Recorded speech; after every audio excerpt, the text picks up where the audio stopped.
While the federal government says new lockdowns this Christmas are unlikely, countries in Europe are taking a different approach. The Netherlands has just imposed its strictest lockdown yet to combat the surge in Omicron infections. And London has just declared a major incident, which means hospitals can no longer guarantee a normal level of response because of the steep rise in admissions. The World Health Organization says the new variant has now been detected in 89 countries, with Omicron cases doubling every 2 to 3 days. Europe correspondent Steve Kinane reports.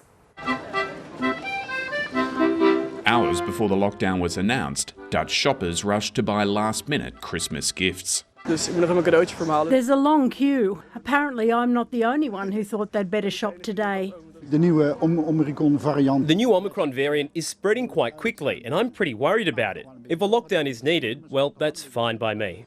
That's exactly what they got. The Prime Minister saying a new lockdown was unavoidable because of Omicron. Nederland gaat nog een keer op slot. The Netherlands is again shutting down. Omicron is spreading even faster than we feared, and so we must act now. The new rules are the toughest yet in response to Omicron. Christmas gatherings will be limited. Only 2 guests will be allowed into homes, 4 over the holidays. All non-essential businesses will shut until mid-January. Their circumstances are quite different to Australia, as well as the fact that they are going into a cold European winter. In fact, they're already there, but they're going into the depths of winter with a vastly higher case rate and sadly having had a vastly higher loss of life. The Netherlands has one of the worst booster rates in Western Europe, at nearly 9%. Australia is lower, with just 6.4% of adults having had a third shot. The federal government is downplaying the prospect of lockdowns over Christmas. In Britain, some vaccine centres are now open 24 hours a day. Around half of all adults have already had their booster.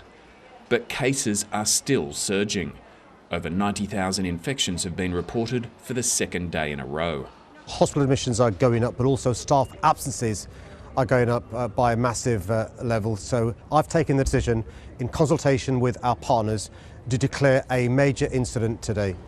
That emergency declaration means hospitals are unable to guarantee their normal level of response. The health system is under stress, and the police force is on edge too. Several officers were injured when the latest protests over restrictions turned violent, as scientists warned that Britain should be preparing for the worst. Steve Kinane, ABC News, London.